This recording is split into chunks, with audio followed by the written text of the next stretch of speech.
Welcome back, fiction friends. It's Anita Capri, and you have tuned into Not Just Any Other Story. I'm so happy you joined us. We are going to be continuing with our reading of The Shopping Cart People, and I'm very happy to have my good friend Katherine here as my guest this week. Katherine and I go way back 10 years, maybe. We met at work for the first time, and Anita was my very first mentor in a new school board. I'm really happy to be here today and read her first publication. Thanks, Katherine. I'm so excited. Anyway, we're going to start with chapter 20 in this episode. I believe in the last chapter, Angel has arrived in Italy with her sister Tilly, and she has met Giovanni, right? And so we're going to start with chapter 20, and it's called Moments of Perfect. After a labored conversation of half English and half Italian, along with a bottle of wine and some prosciutto with bread and olives, I felt completely exhausted. Tilly didn't miss a thing. In what seemed to be normal to Giovanni, she practically kicked him out of the apartment. "Giovanni, you go now. My sister's tired. Stanca, capisci?" "Sì, no problemo." He got up from the couch before I could stand to say goodbye. He took my hand to help me up off the very low, very soft couch, then kissed me on both cheeks.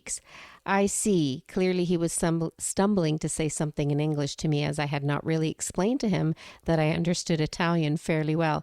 "Io," he continued, "domani." Yes, domani. Tomorrow we'll see you," Tilly interrupted, her tone becoming impatient. She took him by the elbow and led him over to the door. I went to the window in an attempt to give them some privacy, but I couldn't help but take a peek out of the corner of my eye. He leaned over and kissed Tilly while his hand reached around to her back and then down over her right buttock. I almost let out a giggle. Yes, he was bold, all right. When he turned to go, he winked at me, knowing full well that I'd been watching. Tilly seemed unaffected by the whole thing. Why couldn't I have just a little bit of her confidence? And what should I call it? Sexual freedom? There was only one time in my life when I didn't seem to have any hang-ups about sex, and we all know where that got me. "Come on," she said when he left. "Let's get into our PJs. That's if you wear them, and you can tell me about your new man. I know you have one. Mom blabbed it, just so you know."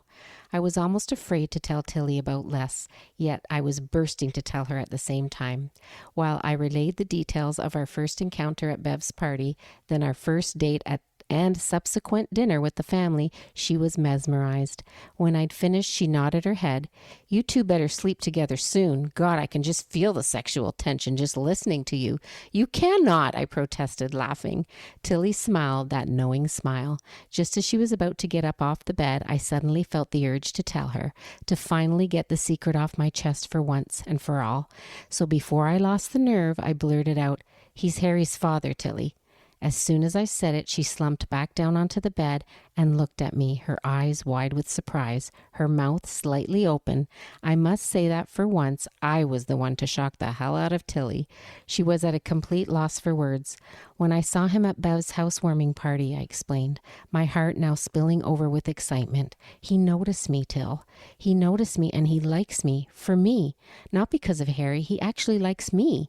At that, Tilly leaned in close to me, her expression warm and assuring. "Why wouldn't he like you? You're beautiful and you're wonderful, Angel." I looked into her serious gray eyes, and I began to feel overwhelmed with emotion. I began to cry. It was as if I'd suddenly been released from the weight of a great burden. Now that I had finally told someone, I felt like a secret agent who'd finally been taken off of some long, dark mission that had lasted years. Following a long sisterly embrace, I described the goodbye kiss the night before I left for the airport. I knew she would appreciate the obvious feelings of attraction I felt for Les that came out with every detail of my narration. Just at the mention of it, I could feel my insides churning. "Do you love him?" she asked. I think so. I still don't know him that well, but I feel like I could actually be falling in love with him. With Harry's father. God, I still can't believe it." Tilly chuckled. It seems so weird to hear you say that. Usually it's the other way around. You fall in love, then you have the child, then sometimes you fall out of love. Her expression became pensive all of a sudden, and I knew exactly what she was going to say. Hey, since you've done it all backwards, maybe you'll end up falling in love and staying in love. Okay, so there is some sort of logic in that. Do Mom and Dad know he's Harry's father? She asked with a look of wariness. Mom knows. She guessed it. I didn't even tell her. I thought of my father at that moment. When he'd driven me to the airport, he'd been very quiet. He asked me only a few questions about the trip. If I was excited to go, if I would be able to stand being away from Harry. When he'd said goodbye to me, he looked almost worried, like he didn't want anything to go wrong in my life. Not now, not ever. I figured that either Mom had told him or that he just knew somehow. Perhaps he just figured it out the same way that my mother had. In any case, it was certainly not the ideal time to talk about it. That was one conversation I could wait for. I haven't told anyone else. Not even Moira knows. I just can't. What if it doesn't work out? What if it does? She said with a hint of scorn. You have to tell people you love. This is part of your life. He's part of your life now, Angel, whether it works out or not. If you keep it from him, then even I won't forgive you, not to mention your son. I knew she was right, of course. I guess I just needed someone to say it. And despite how much Tilly loved to play the joker and appear so casual about her relationships, her words revealed that she too wanted to find it. I wasn't even sure what it was. Was the it what we were searching? Oh my goodness. What was the it that we were all searching for? True love, happiness, success? I realized at that moment that if I was waiting for perfection, then I would never find it. It wasn't about perfect love or a perfect job or perfect happiness. Was there such a thing? I knew I would have to settle for moments of perfect. Yes, that was it, living your life between moments of perfect. And this moment with Tilly, when the greatest kept secret of my life had been unveiled, this was definitely one of those moments of perfect. And that's that end of chapter 20. So, well, what did you think of that? A reunion of lost love reunited. It seemed so special that he liked her for her and not because she had his child. Yeah. What a connection. Yeah, and they have a connection. Like you can sense it in every sort of, even when he's kind of playful with her and makes her feel uncomfortable, there's always this sexual tension. But I love that there's also this, she lets her mind get the better of her sometimes and lets her mind start taking control because she's very cautious right now, right? She seems very cautious. And when her sister asks her if she loves him, she says she thinks so. And so they had one encounter early on and this reconnection all of these years later, and still the spark is alive. Yeah, wouldn't that be the best, hey, Catherine?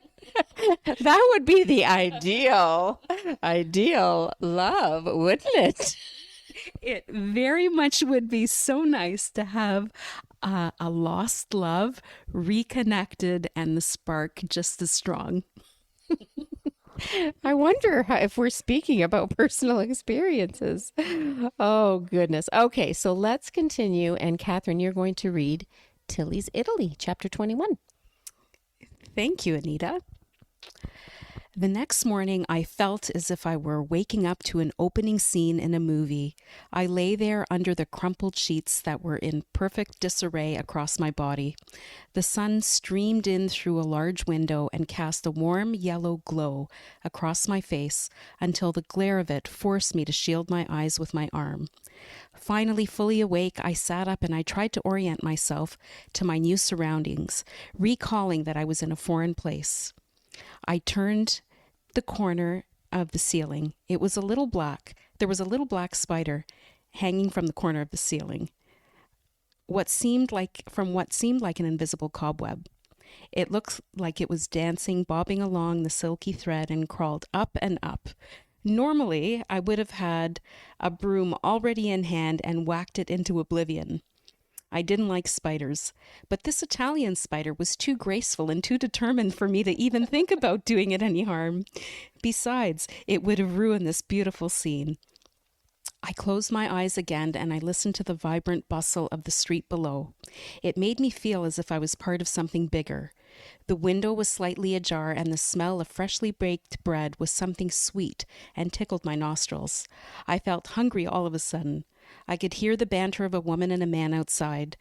They were very happy. It was a happy banter, the kind that you don't mind waking up to.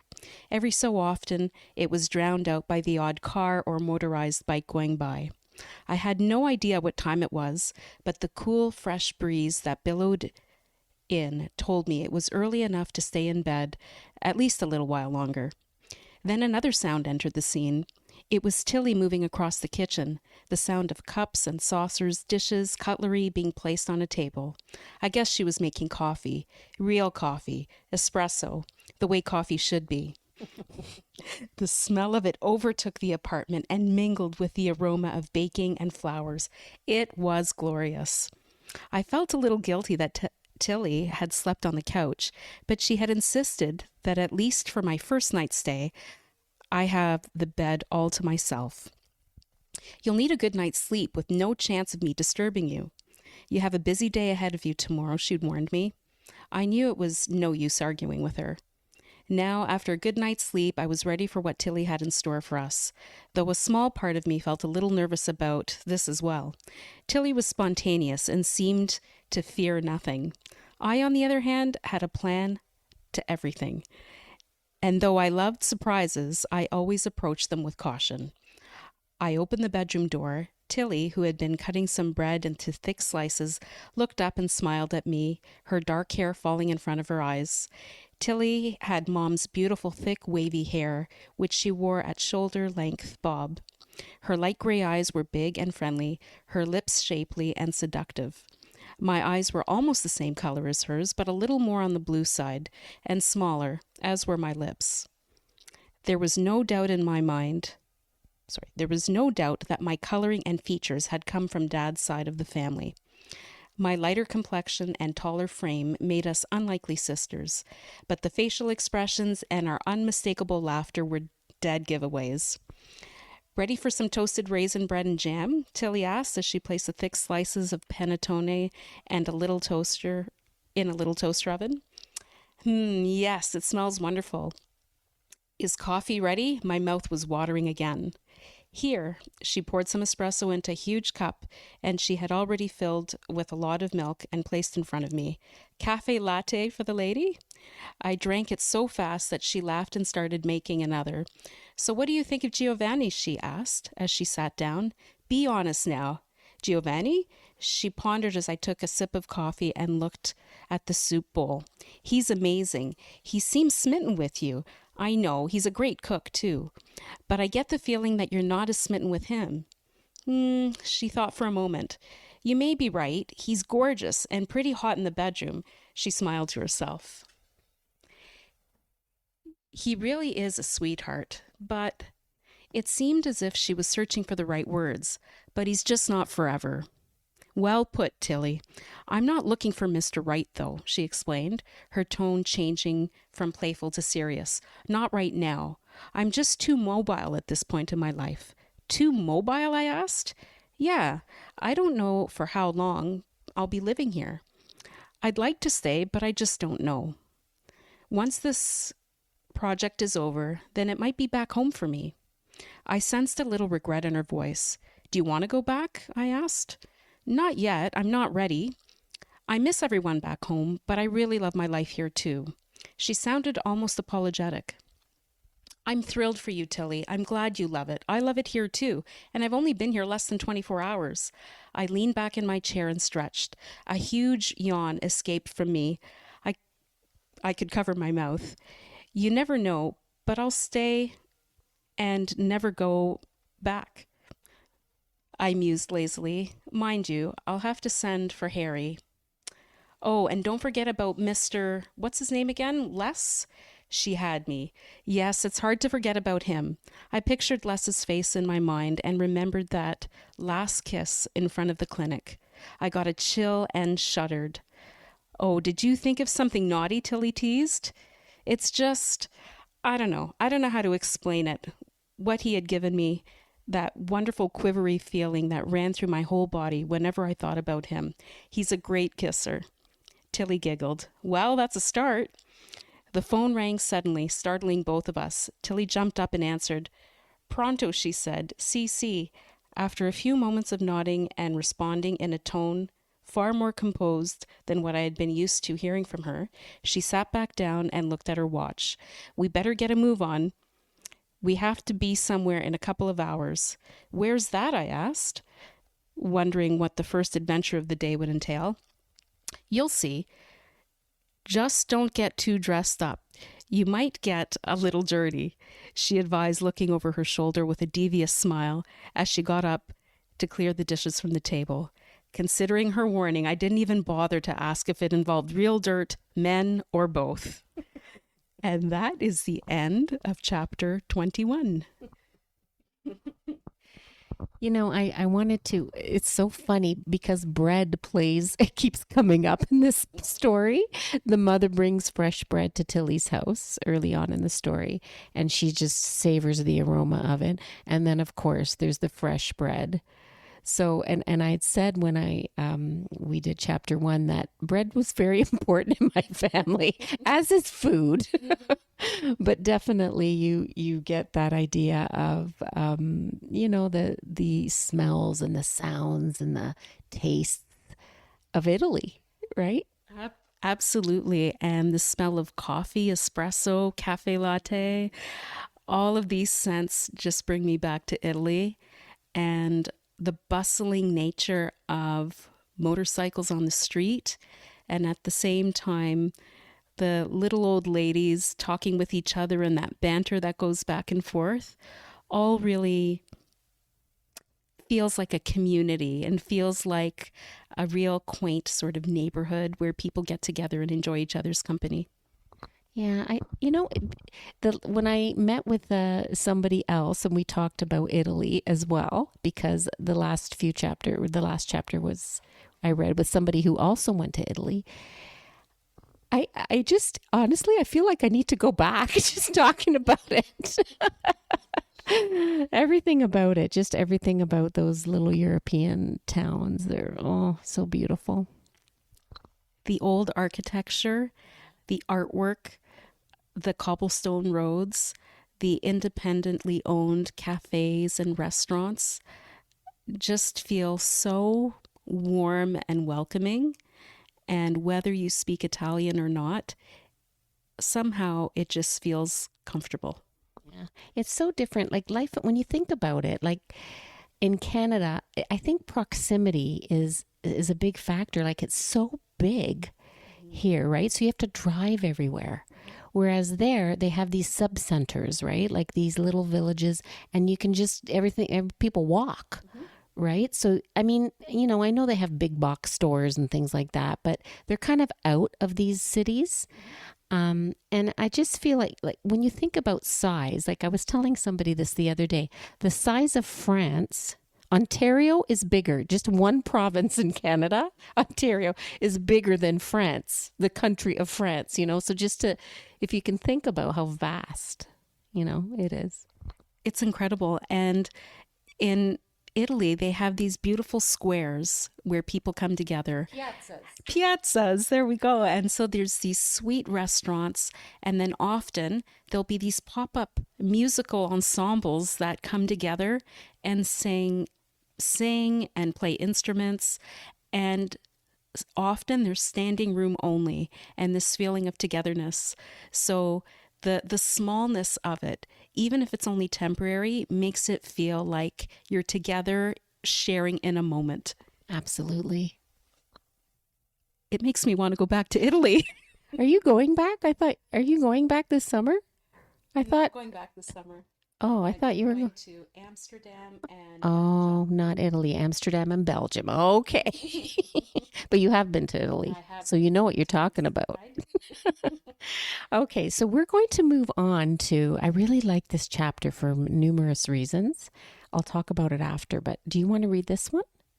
Or Vieto? How about we share it? Okay, because it's a longer one. Okay, so we're going to share chapter 22. I'll kind of go halfway through at a good spot, and then You actually you should start because I should be in I should be in the second part, and I'll tell you why after. Okay, you're gonna start.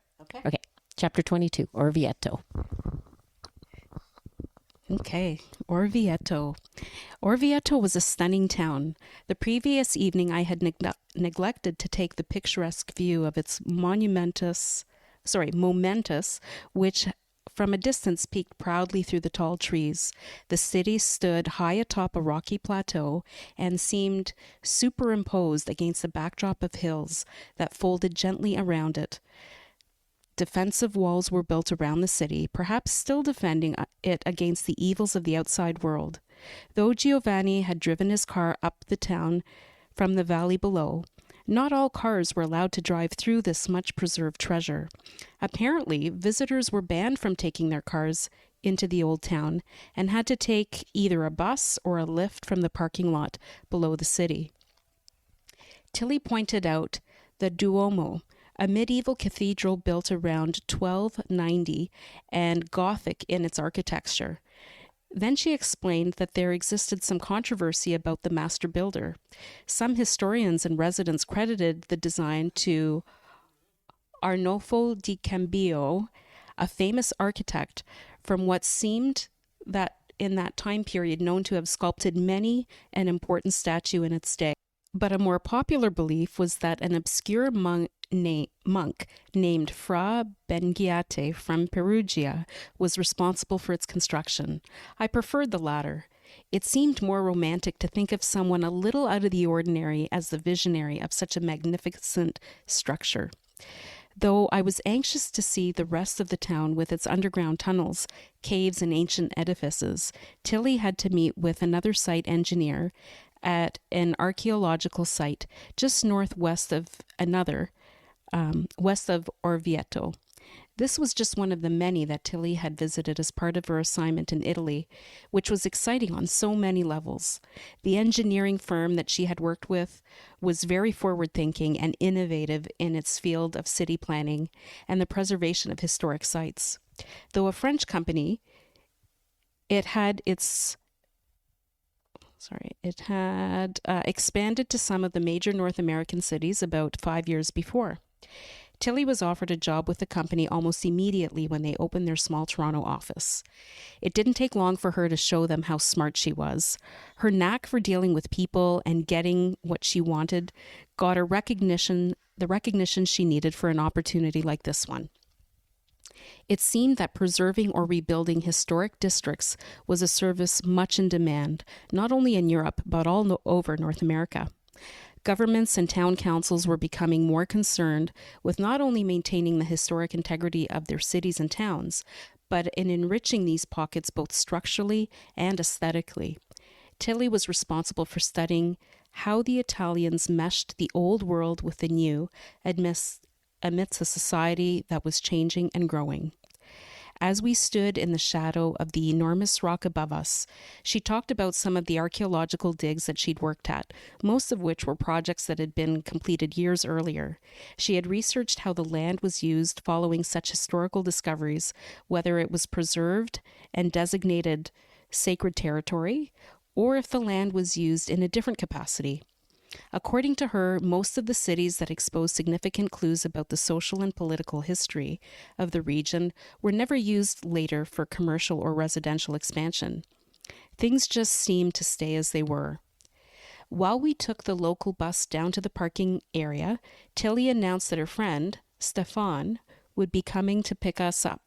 Stefan was originally from France, but one of the archaeologists working on the dig.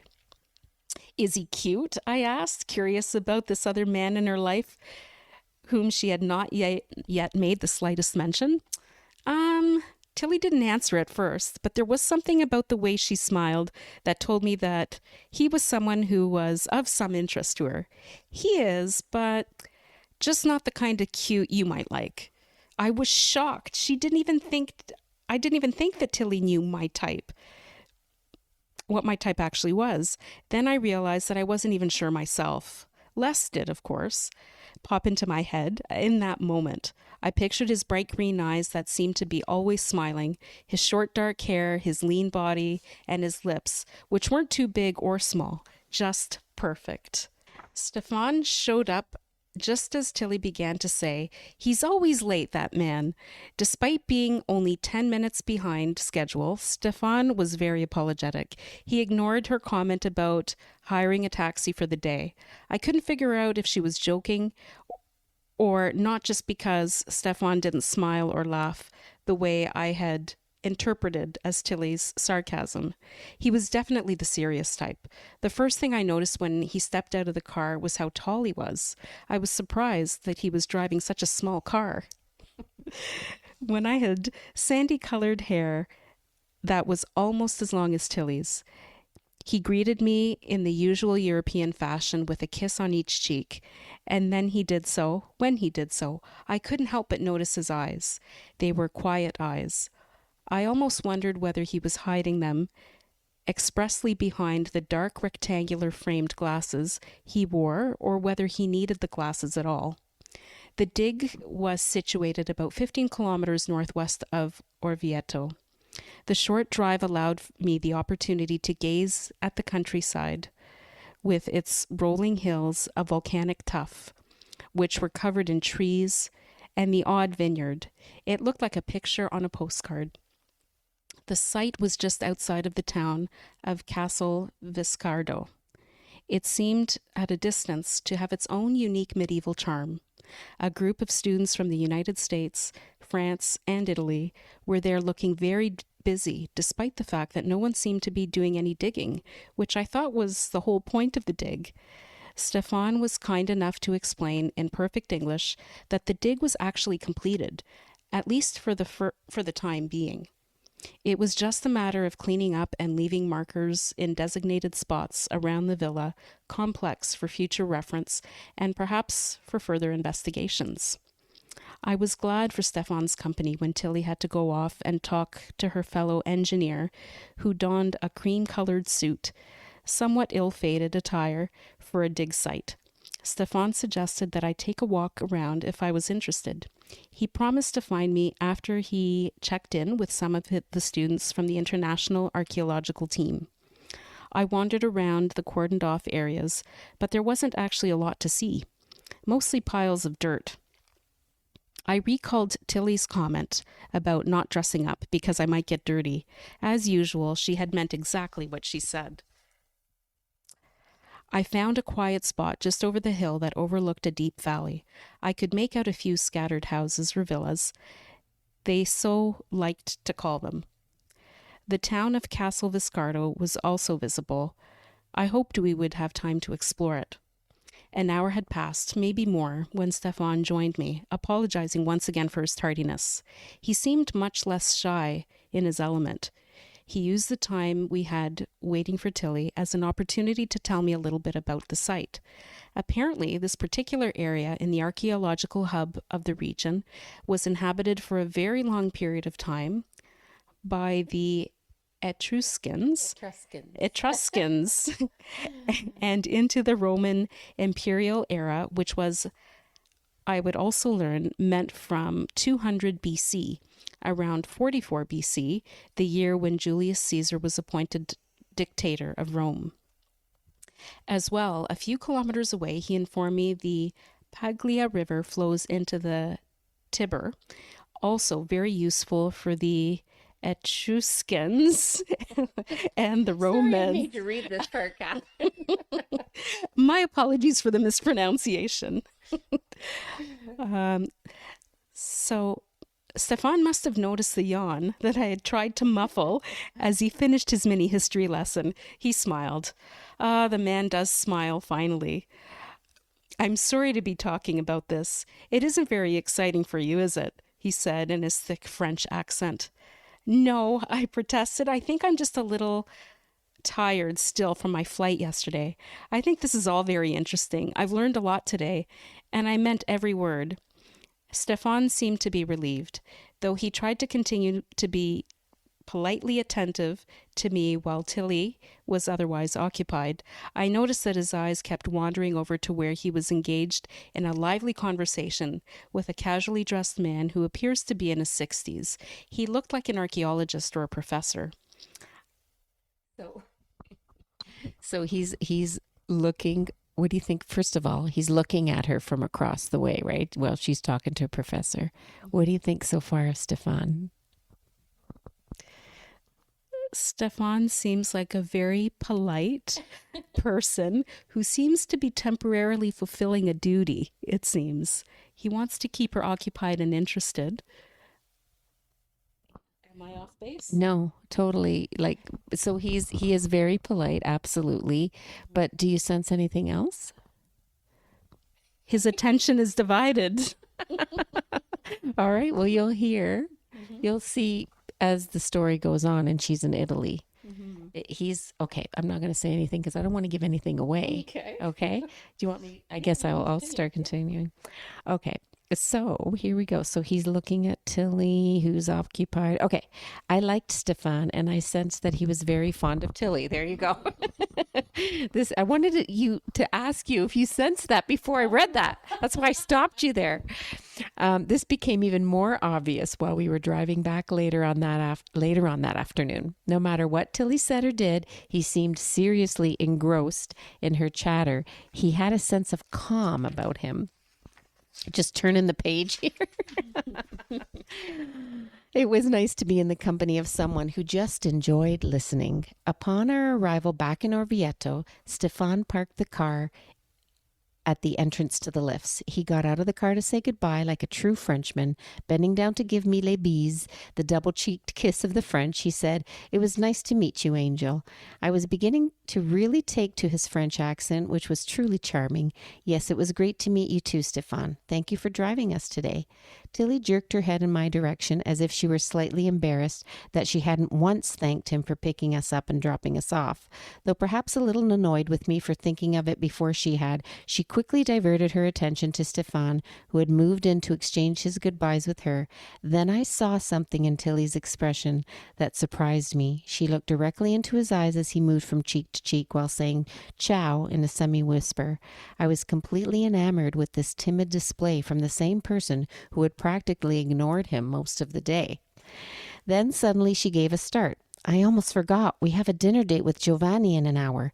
She looked at me and then at Stefan, and after a brief moment's hesitation, asked him if he wanted to join us. I can't believe she's inviting him to somebody else's house for dinner, just like that. Maybe that's an Italian thing. Though his body language seemed to exude an air of indifference at Tilly's invitation, I noticed a spark of something in his eyes. For that one instant, he had let his guard down. As he accepted the invitation to Giovanni's place, he tried to hide his pleasure at being given the chance to spend more time with my sister. I waited for her reaction. "Please show him you're happy." He said, "Yes, please, Till." She gave him a quick smile. "Great." Then after an awkward moment of silence, she suggested that we chill out at her place for a while. Because he didn't live in Orvieto, but in Basci, which was about 45 minutes south of the city, he parked his car in the visitor lot. I noticed he didn't even try to find a spot that was remotely close to the elevators. So unlike us North Americans. I was convinced at that moment that Stefan was a keeper. I just had to make Tilly realize it. As we made the 20-minute trek back to her apartment, Stefan asked me about the family. His timidity was slowly overshadowed by his curiosity for finding more about Tilly's roots, and I was very happy to indulge him. Tilly didn't protest. She was uncharacteristically quiet while he questioned me about Mom and Dad and our siblings. He already knew that she had 2 sisters and a brother, and she must have told him about Harry because he asked why he hadn't accompanied me to Italy. I felt very comfortable sharing a little about my life and Harry, and I rambled on a little more than usual. It was unlike me to speak so freely about Harry to someone I didn't know very well. Perhaps being so far from home did that to a person. Stefan, I would learn, grew up in France, his mother's native country, but his father, who was Italian, made sure that he knew just as much about the country across the southern border. Consequently, Stefan had visited Italy regularly, and his father spoke to him in Italian most of the time. Hence his fluency in both languages. When I asked him how it was that he spoke English so well, he explained, smiling for the second time that day, that he studied for a year in America. I always found it interesting that many Europeans refer to us as Americans and rarely made the distinction between Canada and the U.S. unless you pointed it out to them. I guess to them we were just one big happy family of North Americans over there across the sea.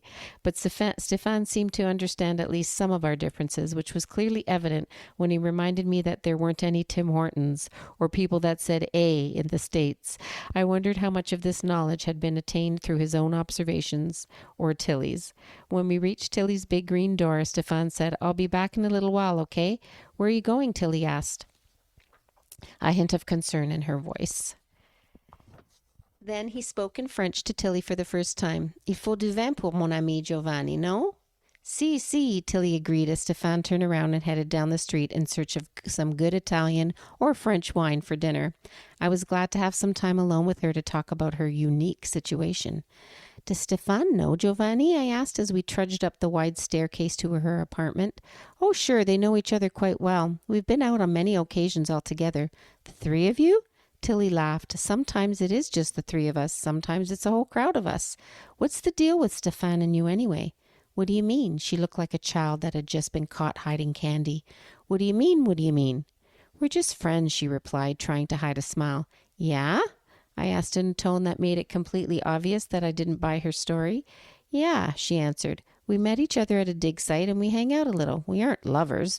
We've never even kissed. It's not like that with Stefan." She was trying so hard to convince me that there wasn't anything between them, but I sensed that there was more between them than she was willing to admit. Tilly seemed to have forgotten that I also inherited some of my mother's intuitive talent. We had each taken a turn in the bathroom freshening up, then sprawled out at opposite ends of her small couch. 20 minutes later, the conversation resumed right where it had left off. "You know," she started, "I actually knew Stefan months before I met Giovanni. When I introduced them, they really seemed to take to each other. I mean, they're not best friends or anything, but they..." She paused, looking for the right words to describe this odd relationship. "They appreciate each other." "Really?" I said, my voice filled with sarcasm.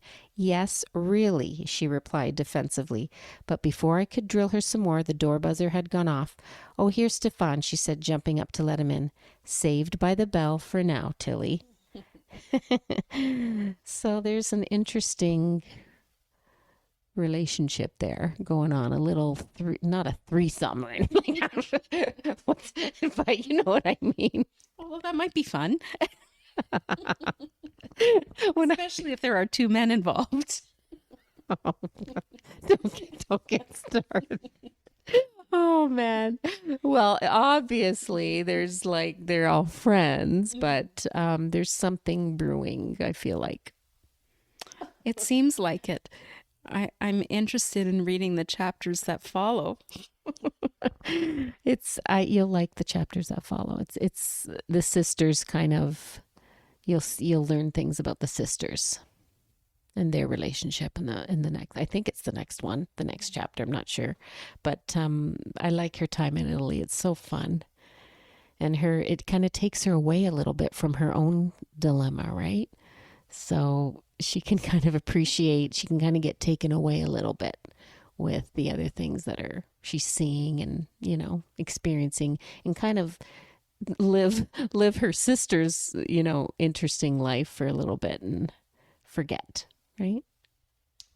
It seems like a nice adventure for her. She had her child so young, and so now she has an opportunity to experience life as a 20-something-year-old all these years later, even though she's much older than that. She's not that much older. She's only 30. Still, makes a difference. 20-something. She could be like 2 years away from a 20-something, right? But no. I'm thinking back when I was 30. And I think, oh, yeah, I already had a child and, married, house, all that kind of stuff. I feel like 30-year-olds now are not as old as I felt. It wasn't just where I was at my stage in life. I'm getting totally off topic here, but I felt older. You know what I mean? Well, you had a responsibility. You had a husband and you had at least one child pretty early on. So it is a different lifestyle to have kids. And even when you're 30, there's the kind of responsibility that goes with having a child versus somebody who's 30 without children, who answers only to themselves and maybe a partner. Yeah, that's true. It's interesting when I talk to younger people and they ask me when I had my first child, Brandon, and I say, oh no, when I got married, and I say 25. I think about that now, and I'm like, that's young actually, by today's standards. It What is. was I thinking? It was young. And I don't have children myself, but my mother had me when she was 23. And it is very young. And my mom's mom was only 45 when she was a grandmother. So things have changed. I'm not sure that happens at all with the same frequency it did not that long ago. Very different. Do you know how old my grandmother was when she was a grandmother? I think she was 37. Oh my goodness. She was really young.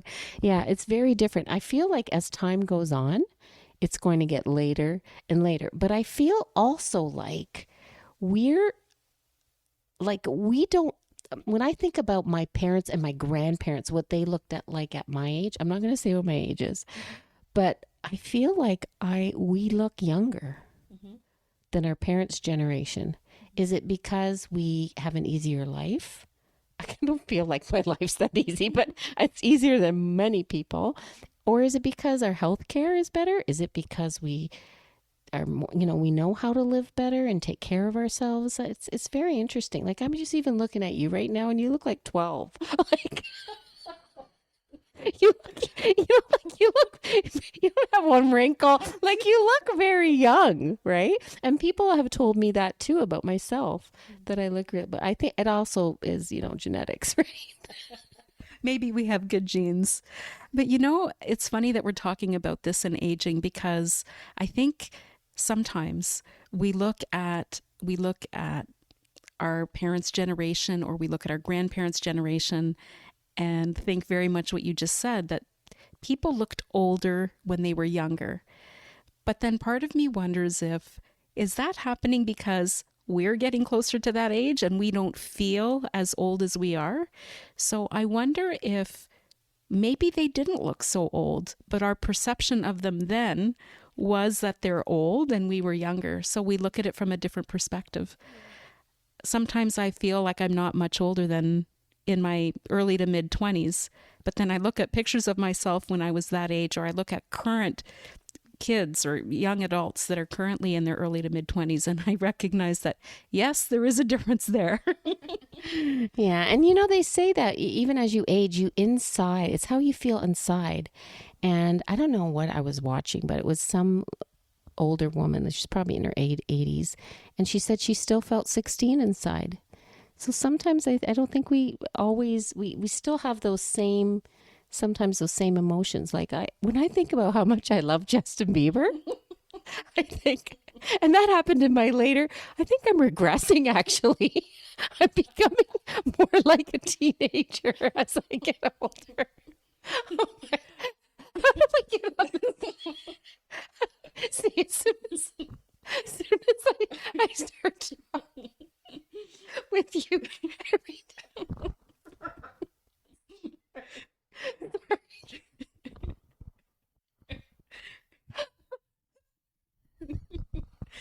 Okay, so we're laughing here. Anita's laughing a lot. And you know what? It's because it's so true. Regressing, it's not just looking young for someone who's an adult of a certain age, but also feeling it and behaving it. And that's what makes life fun, right? Age, yes, is just a number. And the packaging on the outside is a bonus if it looks pretty good. But at the same time, we've got to feel it on the inside and live that way. And so, Very well put, Catherine. Thank you for getting some composure there. Every time I'm with you, have these fits of laughter, and I don't know what it is about you when we get together.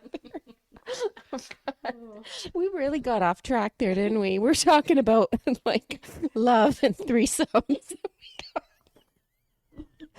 I'm not gonna get started again. Anyway, maybe we should just end it there. I'm glad nobody knows our last names. Oh dear, Catherine, I'm so glad you came and we did this together. I'm glad I came to. Thank you for having me. It's been a lot of fun. And I look forward to reading the rest of the book for a second time because it's been a while since I've read the book cover to cover. And I enjoyed it then. And it's reminding me of how much I enjoy it now. So I'm going to read the rest. Thank you so much. Thanks for coming. Thank you for having me. So I guess we'll end it there. I hope you enjoyed our podcast today. A little bit of giggling, maybe too much giggling this time around. I do hope you join us for our next few chapters. I guess that will be episode 9. Ooh, we're getting there. Anyway, take care, everyone, and we'll catch you next time.